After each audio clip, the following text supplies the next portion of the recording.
오늘의 세계에는 커다란 충동이 작용하고 있으며 그 충동은 바로 권력에 대한 애착이다. 신을 두려워하는 신앙인들조차도 권력이 없으면 아무것도 할 수 없으며 권력을 가지고 있을 때 일을 더 잘할 수 있다고 믿게 되었다. 예전에 간디 선생과 함께 일을 했던 많은 사람은 이런 생각으로 미혹되어 있었다. 그들은 상황이 어떠하든지 자신들이 행정을 유지하는 책임을 맡아야 한다고 생각했다. 우리는 자치를 얻어냈으며 따라서 만일 우리가 행정부를 운영해 나갈 책임을 떠맡기를 거부한다면 자치는 의미가 없다는 것은 나도 인정한다. 이 점에서 그들의 생각은 옳았다. 그러나 우리가 자치를 얻은 그 순간에 바로 권력을 분산하기 시작했어야 했다. 권력을 완벽하게 분산하려면 50년은 더 걸릴 것이다. 그러나 그것은 당장 시작하지 않으면 안 된다. 자치와 권력을 분산한다는 이념은 더 탐구해 보아야 한다. 공산주의자들 또한 국가가 사라져야 한다고 생각한다. 그러나 그들은 현재 상황에서는 국가가 가능한 확고해져야 하며 그것에 대한 반대는 제거되어야 한다고 주장한다. 나중에 국가는 자동적으로 사라지게 된다는 것이다. 바꾸어 말하면 공산주의 하에서 국가를 확고히 세우는 것은 현금과 같은 것이고 국가의 소멸은 신용과도 같은 것이다. 그 신용이 언제 현실화되느냐에 대해서는 아무도 말할 수 없다. 오늘날에는 이렇게 외쳐야 한다. 나에게 권력을 달라. 더 많은 권력을 달라. 내일은 아직 오지 않았다. 간디왈라들, 곧 간디의 이름으로 말하는 자들은 오늘 무엇을 이야기하고 있는가? 그들은 어떤 형태로든 국가 권력은 지속적으로 필요할 것이라고 말한다.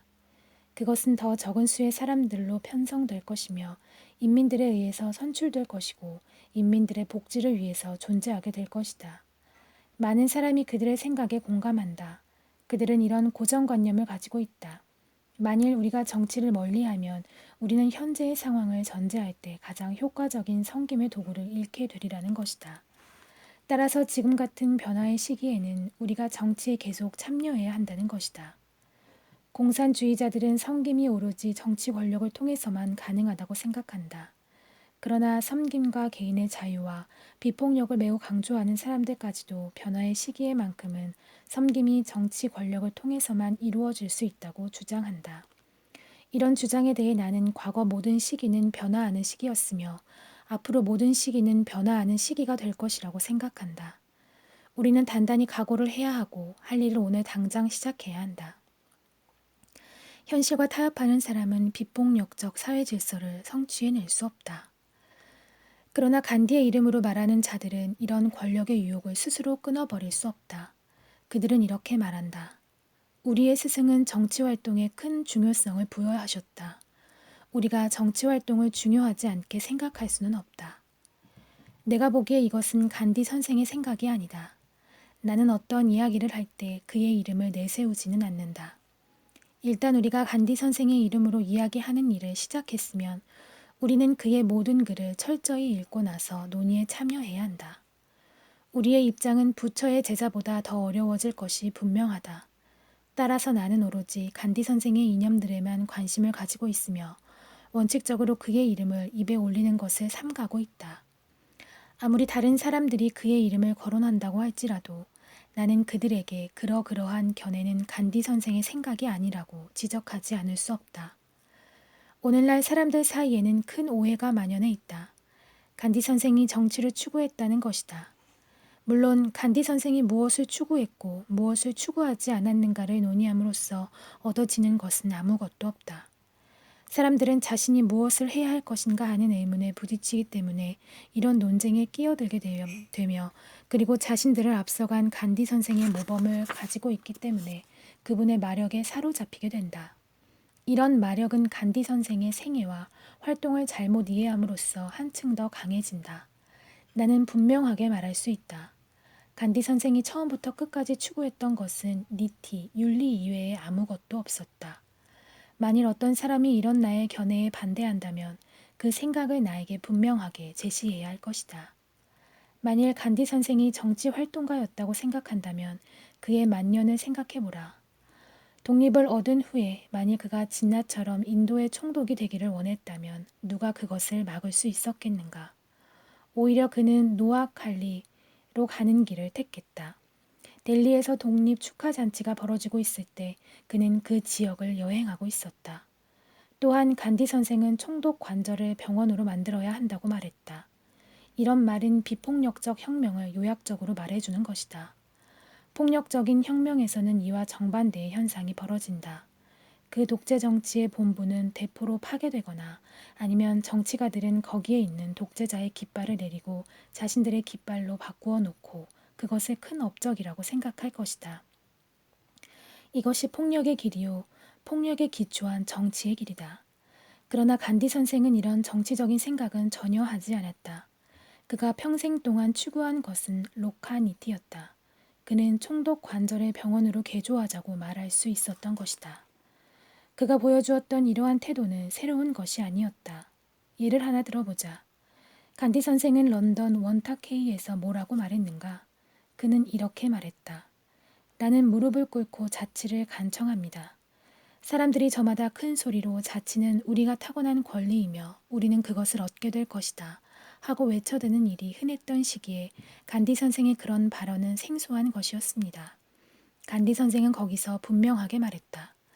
나는 무릎을 꿇고 자치를 간청합니다. 왜냐하면 인도의 가난한 수많은 사람은 자치가 없이는 진가를 발휘할 수 없기 때문입니다. 그렇게 간디 선생은 자치의 요구에 중요한 목적을 부여했다. 바로 그것이 간디 선생의 방식이다. 여러분은 이것이 정치가의 언어인지 아니면 로카니티에 헌신하는 사람의 언어인지 스스로 판단할 수 있을 것이다. 생각해보라. 만일 간디 선생이 정치하기를 원했다면 국민회의를 향해서 록세박 상그, 인민을 섬기는 자들의 단체로 변신하라고 충고했겠는가? 한 가지 기억할 것이 있다. 간디 선생은 세상을 떠나기 직전에 지시를 내렸다. 국민회의가 인도를 위해서 자치를 얻어내는 목적을 성취해냈다면 이제 국민회의는 스스로를 록세박 상그로 변화시켜 대중을 섬기는 일을 떠맡으라는 것이다. 그것이 국민회의에 관한 그의 마지막 유언이며 그가 숨을 거두기 바로 전날에 기록된 것이다. 그 유언에서 그는 이렇게 말했다. 국민회의는 정치적 자유를 성취해냈다. 그러나 수백만 인민의 관점에서 보면 아직도 사회적, 경제적, 정치적 자유를 성취해내지는 못했다. 간디 선생의 바람은 이런 것이었다. 이 일을 진척시키기 위해서 록세박 상그가 형성되어야 하며 국민회의는 그 안에 완전히 통합되어야 하고 또한 물레질과 마을산업, 기초교육, 여성복지, 천민지위 향상, 힌두 무슬람 연합, 평화군, 경제복지 등과 같은 건설활동과 사회활동에 참여하는 모든 일꾼은 록세박 상그에 소속되어야만 한다는 것이다. 그는 그러한 조직은 모든 정파와 종파를 망라해야 하며 인도의 모든 마을이 자급자족하도록 만드는 과제에 전심 전력을 다해야 한다고 생각했다. 정치가들의 귀에는 간디 선생의 이런 충고가 불합리한 것처럼 들렸다. 그들은 만일 국민회의가 록세박 상구로 전환된다면 나라의 운명이 어떻게 될지, 누가 나라를 다스리게 될지 의문을 가졌다. 나라는 분열될 것이고 정파 간의 투쟁은 더 극심해질 것이며 파괴적인 세력들은 더 강해질 것이라고 생각했다. 그래서 그들은 나라를 위해 가장 좋은 일은 국민회의가 선거를 통해 계속 권력을 유지하는 것이라고 생각했다. 모든 사람이 이러한 주장을 개진했다. 당시 국민회의의 지도자들은 간디 선생의 충고를 들으면서 바로 이런 생각을 했던 것이다. 그들은 록세박 상그를 세우는 일은 위험하다고 생각했다. 만일 국민회의가 해체된다면 록세박 상그가 언제쯤이나 형성될지 또 그것이 언제쯤이나 인민들에게 영향을 끼치게 될지 의문을 품었던 것이다. 그리고 만일 그러는 동안에 반동적인 세력들이 델리를 장악하게 된다면 지금까지 이루어 놓은 모든 일은 무의로 돌아갈 것이며 나라는 자유를 얻기 이전의 노예 상태로 다시 전락하게 될 것이다. 그래서 그들은 국민회의를 계속 유지하기로 결정했다. 그러나 만일 그들이 간디 선생의 충고를 받아들였더라면 그것은 나라에 심대한 영향을 주었을 것이다. 그랬더라면 하나의 도덕적인 세력이 생성되었을 것이고 그 세력은 인민을 헌신적으로 사심없이 섬기기 위하여 나라의 도덕적 지침을 제공해 주었을 것이며 도덕적인 방향을 제시했을 것이고 인민이든 정부든 잘못을 했을 경우 그것을 사람들이 객관적으로 알 수 있도록 해주었을 것이다. 만일 간디 선생의 충고를 따랐더라면 그 봉사기구는 최상의 자리를 차지하고 정부는 그 봉사기구에 종속되는 매우 중요한 결과를 낳았을 것이다. 그런데 오히려 무슨 일이 일어났는가? 정부는 모든 것 위에 의원들을 두었다. 의원들은 모든 곳에서 모든 것을 지시했다. 사회봉사기구들은 자신들이 일을 수행하면서 의원들이 자비에 거의 의지하지 않았다. 간디 선생이 원했던 것은 정부 권력이 인민의 권력에 예속되도록 만드는 것이었다. 그가 국민회의를 록세박 상구로 전환하라고 충고했던 취지는 정부 권력이 록세박 상구의 최고의 지위를 양보해야 한다는 것이었다. 봉사가 왕비가 되고 권력은 그 시녀가 되어야 한다는 것이었다. 만일 간디 선생의 충고가 실현되었더라면 그것은 국민회의에도 축복이 되었을 것이다. 그렇게만 되었더라면 국민회의도 장차 여러 세대에 걸쳐 살아남을 수 있었을 것이다. 그는 국민회의를 영구한 조직으로 만들기 위해서 그것의 성격이 변하기를 원했다. 이름은 형상보다 위대하다. 간디 선생은 국민회의의 이름을 영구한 것으로 만들기 위해서 그 형상을 파괴하고 싶어 했다. 인도 국민회의는 세계의 자유운동사에서 특별한 위치를 차지하고 있다. 국민회의가 인도의 자유를 위해서 행한 위대한 일은 세계 역사상 그 어느 곳에도 유례를 찾을 수 없다. 국민회의는 비폭력 전쟁을 치러냈고 간디 선생은 이 국민회의의 이름이 영원히 빛나기를 원했다. 만일 간디 선생의 충고를 따랐더라면 국민회의는 인도에서 가장 큰 규모의 사회봉사 기구가 되었을 것이다. 국민회의가 형성되도록 했던 정치적 목적은 달성되었다. 국민회의의 미래를 위해서 간디 선생은 거대하고 숭고한 개념을 가지고 있었다. 그 개념에 따르면 국민회의는 완전한 변화를 거쳐서 건설활동에 헌신하게 되었을 것이고 그렇게만 되었더라면 국민회의는 과거에 획득했던 영향력을 계속 유지했을 뿐만 아니라 영향력이 더 커졌을 것이다. 그것은 참으로 고상한 개념으로 그의 천재성을 반영해준다. 나는 간디 선생의 그런 생각을 곰곰이 생각할 때마다 그것이 우파니샤드의 사상과도 같은 웅대함을 지니고 있다는 것을 깨닫게 된다. 진정한 천재성을 지니고 있지 않다면 그런 개념은 도저히 생각할 수 없는 것이다. 논리와 천재성은 전혀 다른 것이다. 논리적 주장은 논리에 의해서만 반박될 수 없다. 논리의 지평에서 보면 그것은 타당한 것이다. 그러나 간디 선생은 사물을 볼 때 단순히 평범한 사람들이 보는 방식으로 보지 않았다. 이것은 그가 상식을 갖추지 못했다는 이야기가 아니다. 오히려 그는 특출한 감각까지 갖추고 있었다. 그것은 일종의 제6감과도 같다. 따라서 그는 다른 사람들이 볼 수 없었던 것도 볼 수 있었다. 그는 만일 국민회의가 정부의 일을 떠맡는다면 국민회의의 로카니티 프로그램은 정치로 전락하게 될 것임을 인식하고 있었다. 그러나 당시 우리는 이와 같은 생각을 파악할 만한 통찰력을 가지고 있지 못했다. 실제로 우리는 그런 통찰력을 지금도 가지고 있지 못한 것 같다. 거기에는 오묘한 통찰력이 있었고 원대한 전망이 있었다. 간디 선생은 대중을 자급자족하게 만들기를 원했으며 국민회의의 힘이 그 목적을 위해서 사용되기를 원했다. 그러나 그 일은 이루어지지 않았다. 그 결과 한때 그렇게 큰 힘을 발휘했던 국민회의는 약화되었고 그 권위는 손상되었다. 역사가들은 국민회의가 그 진가를 소모하여 죽어서 없어질 육신의 운명으로 전락한 영혼의 운명처럼 되었다고 기록하게 될 것이다. 그것은 참으로 끔찍한 손상이었다. 독립 이후의 시기에 국민회의는 아무리 규모가 크더라도 단순한 정당에 지나지 않게 되었다. 일반적으로 정당은 한 부분만을 대표한다. 그 한 부분이 아무리 크더라도 그것은 전체는 아니다. 간디 선생의 시대의 국민회의는 국민연합체 같은 것이었다. 그것은 국민 통합의 위대한 도구였다. 그러나 국민회의는 하나의 정당이 되기를 선택했고 한때의 민족 지도자들이었던 사람들은 이제 정당 지도자의 위치로 전락하고 말았다. 그 결과들을 모든 사람이 다 알게 되었다.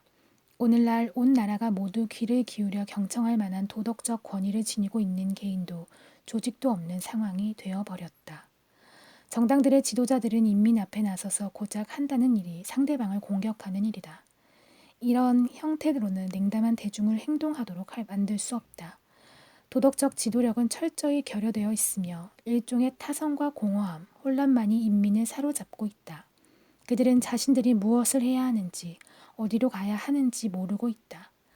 만일 우리가 간디 선생의 말을 존중했더라면 이렇게 안타까운 막다른 길목에 다다르지는 않았을 것이다.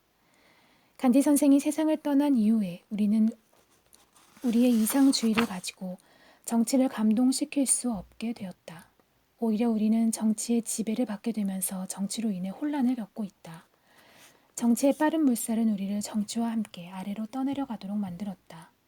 오늘날 정치는 우리가 품고 있는 이상주의의 흔적을 지니고 있지 않으며 정치가 우리의 삶에 미치는 영향은 분명하다. 스스로 간디주의자라고 자처하는 사람들은 간디 선생의 길에서 벗어나 버렸다. 그들은 나나 파드나위스가 갔던 길을 가고 있다. 그리하여 다른 사람들을 개혁시키기는커녕 타락시켜가고 있다. 영국의 공격이 곧 임박했다. 그들은 보르가트에 이미 도착했다. 푸나에서 페쉬아는 이미 사람들과 준비를 마쳤다. 그는 피비린내가 나는 희생을 겪게 되리라는 것은 분명한 사실이었다. 나나 파드나위스는 푸나를 격렬한 불꽃으로 태워버리기로 작정했다. 쉰대는 얼마나 많은 군인을 불러들일 것인가. 그리고 본슬레는 그리고 홀카르는 모두 말뿐이었다. 우리는 많은 군인을 불러들일 것이다. 우리가 그것으로 인해서 얻게 될 것은 무엇인가? 칸두시의 한 부분을 얻게 될 것이다. 우리는 많은 군인을 공급해 줄 것이다. 그것으로 인해서 우리가 얻게 될 것은 무엇인가? 그 땅의 일부를 얻게 될 것이다. 오늘까지도 이런 흥정이 계속되고 있다. 우리가 얼마나 많은 의석을 차지하게 될 것인가? 내가 어떤 서류 가방을 얻게 될 것인가? 간디 선생은 왔다가 떠났다. 상황은 이전과 같은 상태로 남아있다. 오늘날 정치가 나나 파드나위스 시대의 정치와 달라진 것이 있는가? 정치의 힘은 무엇인가? 정치의 힘은 파괴하는 힘이다. 옛날에 이루었던 공이 점점 작아지고 있다. 독립 이후에 권좌를 차지했던 사람들 가운데서 공로를 더한 사람이 얼마나 되는가? 자신들이 가지고 있는 권력을 자나카 왕과 같은 방식으로 소화해낼 수 있는 사람은 실제로 거의 찾아보기 어렵다. 나머지 사람들은 자신들이 세워놓은 공마저 무너뜨리고 있다. 간디 선생이 있었음에도 불구하고 인도의 정치가 다른 때와 마찬가지로 그저 그렇게 되어간다면 그가 우리와 함께 있었다는 사실이 어떤 목적을 위해서 무슨 도움이 되겠는가? 그가 왔다는 사실에서 우리가 얻는 것이 있는가? 간디 선생은 왔다가 갔지만 우리의 정치적, 경제적, 사회적 사상은 과거와 마찬가지로 고루하게 남아있다. 만일 우리가 의지할 것이 오로지 군대와 경찰과 정부뿐이라면 간디 선생이 왔다가 간 것은 아무런 의미도 없는 일이다. 오늘날과 같은 과학기술의 시대에 자비의 샘물이 솟아나고 비폭력의 여왕으로 즉위하는 일은 반드시 필요하다. 폭력에 기초한 체제 가운데 비폭력이 존재한다는 것은 새로운 일이 아니다. 이런 현상은 항상 있어 왔다. 오늘날의 체제는 야만적 힘에 기초한다. 덫이 변한 것은 사실이며 오늘날 그 덫은 스스로를 민주주의로 가장하고 있다. 그럼에도 불구하고 그것은 여전히 야만적인 힘으로 남아있으며 비폭력은 예전부터 항상 그래왔듯이 노예로 남아있다. 전쟁이 터지면 적십자는 부상당하고 병든 자들의 간호를 떠맡는다. 적십자는 자비와 사랑을 통해서 감동을 받아 그렇게 하는 것이다. 그러나 이런 종류의 자비로는 전쟁을 종식시킬 수 없다. 사실상 그것은 전쟁의 흥취만 더해줄 뿐이다. 전쟁의 공포를 경감시키는 가운데서 그것은 전쟁에 허가를 내주는 꼴이 된다. 이런 종류의 자비는 새로운 것이 아니다. 그것은 간디 선생이 말한 자비가 아니다.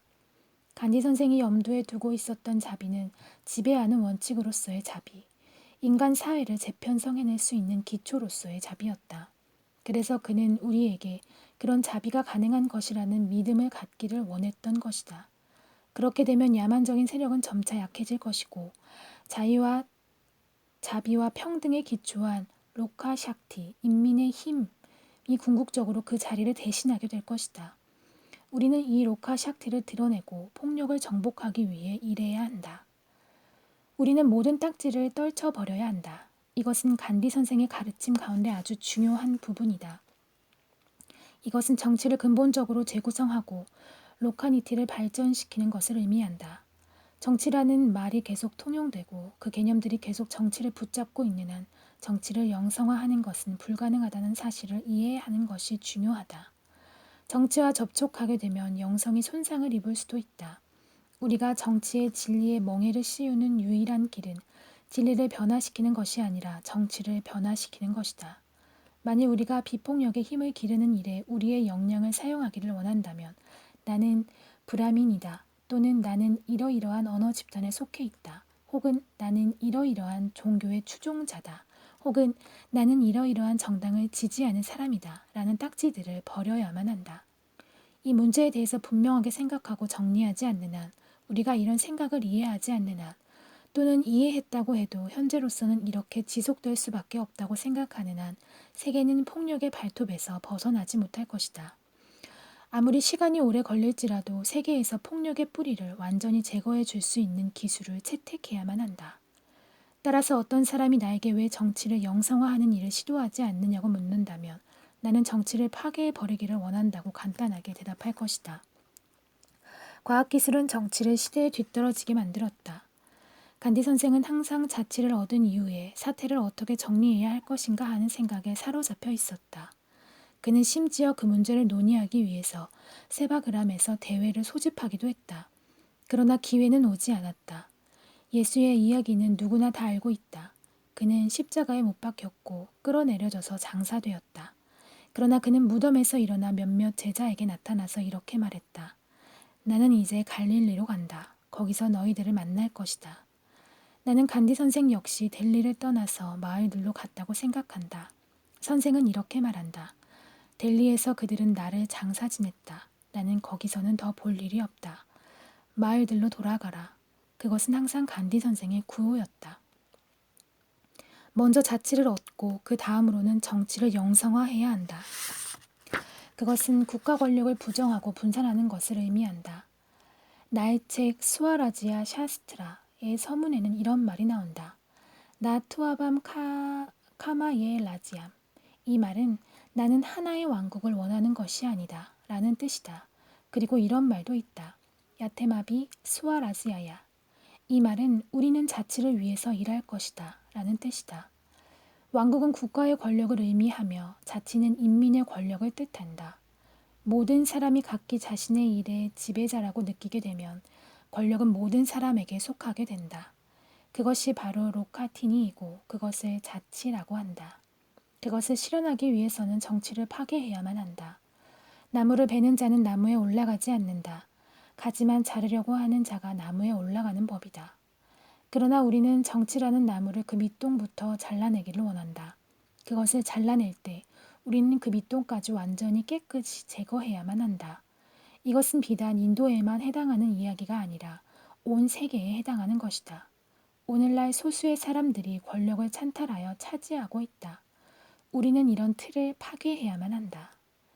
간디 선생의 가르침에 대해서 믿음을 가지고 있는 사람은 대중을 일깨우고 국가 권력을 뿌리째 뽑아버리는 일을 목표로 삼아야 한다. 이런 일이 없이는 간디 선생이 생각한 진정한 자치를 실현해낼 수 없다. 이것이 바로 사르보다야 운동이 가지고 있는 혁명적인 목적이다.